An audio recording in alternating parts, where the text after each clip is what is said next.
C'est la rentrée et certains choisissent d'apprendre à la maison. La loi dite de lutte contre le séparatisme restreint la possibilité de faire l'école à la maison. Nous avons rencontré des parents et des jeunes qui ont choisi l'instruction en famille. Siane et Camille, 13 et 15 ans, nous en parlent. Alors, Fleur Guillemin-Deschamps, je suis à mon compte depuis 2014 et au sein de l'association Enfance Libre depuis mars 2024 en désobéissance civile vis-à-vis de la loi du 21 août 2021 qui modifie le statut de l'instruction en famille. Tu es venu dans cette association-là par le biais de ton expérience à toi d'enseignement en famille. Tout à fait. On est passé à l'instruction en famille en 2019 quand nos enfants avaient 10 et 7 ans parce qu'ils étaient scolarisés jusque-là. Ils avaient perdu l'envie d'apprendre et en fait, on a eu envie d'essayer autre chose, de faire un pas de côté. Et qu'est-ce qui a motivé le fait de faire l'instruction en famille? Ma mère a démissionné de l'éducation nationale en même temps que nous. Donc, D'accord. on a démissionné en même temps. Et c'est pour aussi avoir plus de liberté, pouvoir suivre notre rythme à nous aussi d'apprentissage, mais aussi personnel. Et voilà. D'accord. Donc ta maman était prof? Oui, elle était instite. Est-ce que c'est un élément facilitant d'avoir d'avoir un parent qui est prof pour faire l'instruction en famille ou pas? Non. Elle peut peut-être être plus pédagogue des fois.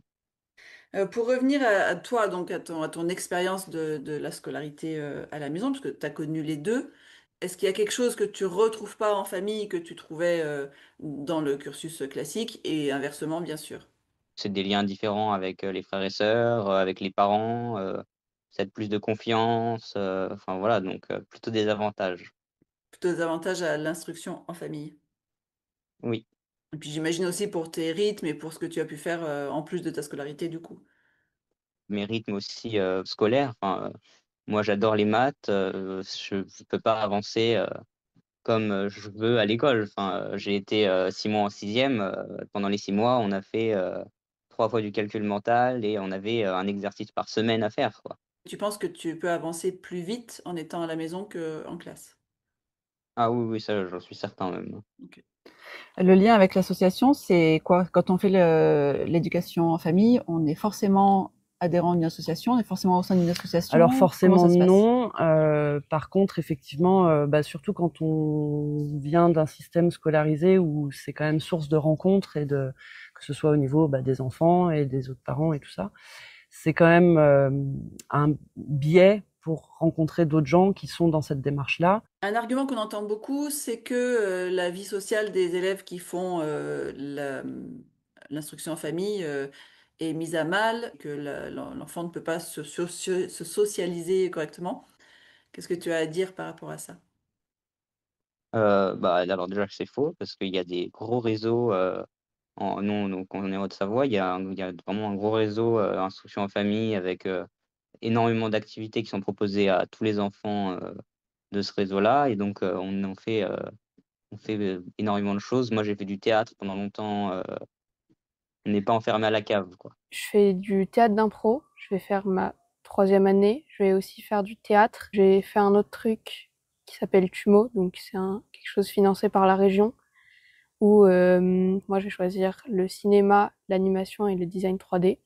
Et tu as de l'auto-formation, tu as des moments où t'es accompagné par d'autres adultes. Bon, on revient du coup sur l'association Enfance Libre et quel est le but exactement de cette association, hormis faire du lien entre les parents qui font Alors le l'éducation à la but maison. d'Enfance Libre, c'est vraiment de militer pour un retour au statut déclaratif de l'instruction en famille, parce que donc cette loi du 21 août 2021, 24 août 2021, a modifié le statut de l'instruction en famille, où avant c'était déclaratif, on envoyait un courrier à l'académie et à la mairie, ils accusaient réception et on était convoqués une fois par an pour normalement évaluer la progression des enfants. On a un test, tous les ans, on va dans un collège, extérieur, donc là, c'est à Annecy, nous.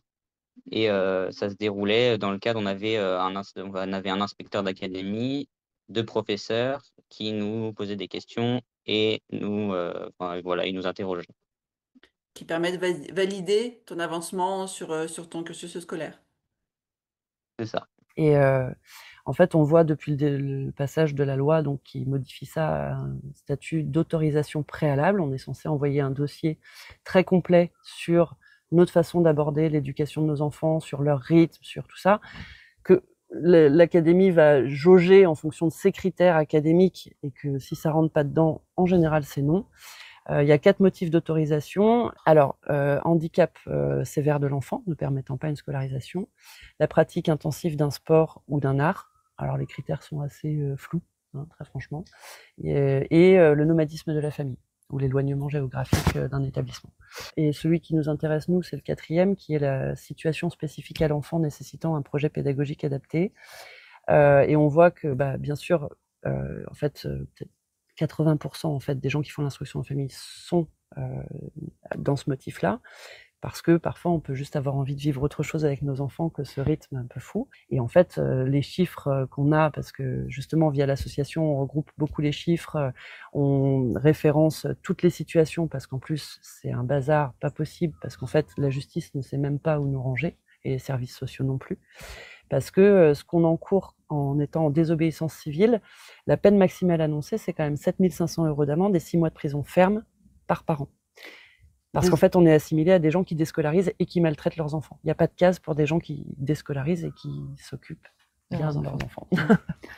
Qu'est-ce qu'on vous demande dans ces entretiens de demande préalable?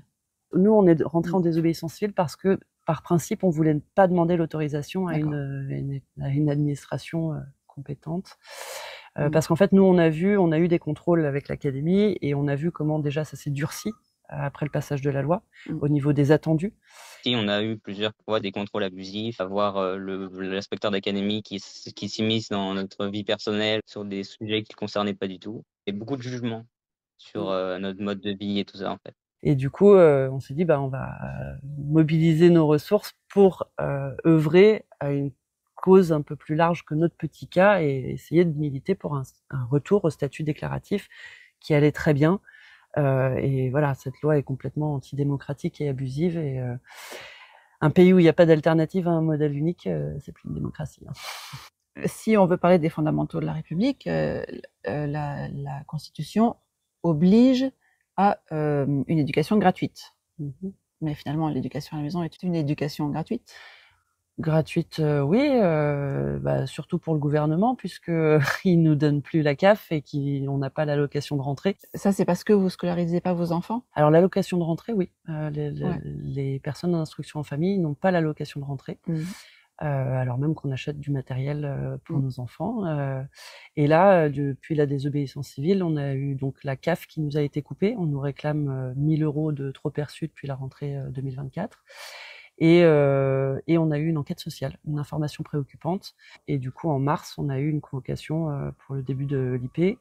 Et une semaine après, on avait la CAF qui nous disait qu'on n'avait plus de droits, que nos enfants n'avaient plus de droits.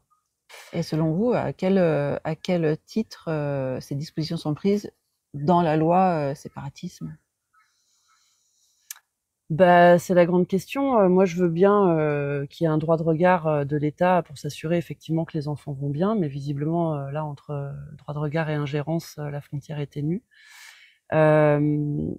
Je crois qu'ils se trompent complètement de cible parce qu'en fait, les gens qui se déclarent en instruction en famille, c'est pas là que se passe le séparatisme. C'est des gens qui vont passer hors radar, qui vont essayer d'être le plus discret possible. Nous, de bonne foi, on se déclare en instruction en famille, on se soumet au rendez-vous annuel pour qu'ils puissent évaluer si nos enfants progressent et s'ils vont bien. Nous, on n'a rien à se reprocher et c'est le cas de la plupart des gens en instruction en famille. Il faut savoir quand même que l'instruction en famille, c'est 0,5% de la population concernée. C'est peanuts. Et au sein de ces 0,5%-là, les familles qui en profitent pour radicaliser, je pense que c'est, je peux pas dire inexistant parce que je connais pas tout le monde, mais c'est tellement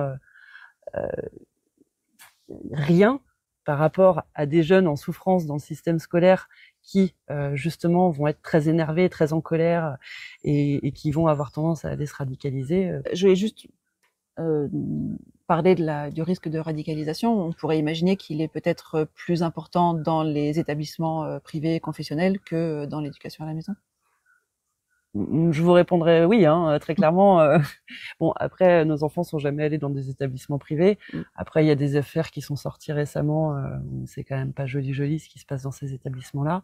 Nos enfants ont des amis choisis, des relations de qualité. Et à l'inverse, on voit passer toutes sortes de faits divers avec des jeunes qui pètent des plombs et qui vont poignarder arbitrairement et à l'aveugle des gens dans leur collège ou dans leur lycée. Voilà, moi, à quel moment on peut avoir envie de remettre nos enfants dans un cursus conventionnel, sachant que ces risques-là existent, sans parler du harcèlement scolaire et des choses comme ça. Moi, par exemple, je me suis fait harceler dans toute ma scolarité à peu près. Mais il y avait aussi des moments où j'en pouvais plus, où je rentrais chez moi, je pouvais plus, je pétais des plombs.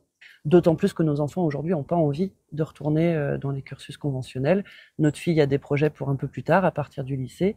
Lycée, mode et fac psycho. Et ça, du coup, en instruction en famille aussi ou en établissement?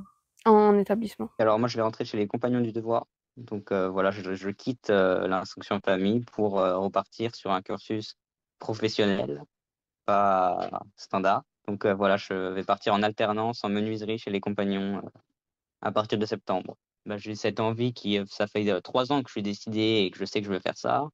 Ça fait aussi que je peux me permettre ça parce que je suis pas fatigué de mon année de collège et que du coup je suis enthousiaste à l'idée de faire ça. Et c'est aussi pour ça que du coup j'ai choisi les Compagnons pour faire une formation de haut niveau du coup, parce que j'ai cette motivation que j'aurais sûrement pas eu en étant à l'école classique. Voilà, aujourd'hui, nous, ça nous va, quoi. Et question un peu obligatoire, si ils émettaient le désir de retourner dans un cursus traditionnel classique, c'est OK? Eh ben, on les accompagnerait autant que possible dans leur choix, puisque l'idée, c'est de respecter leur choix avant tout. Donc, voilà. Merci. Bah, merci à vous. Voilà, merci.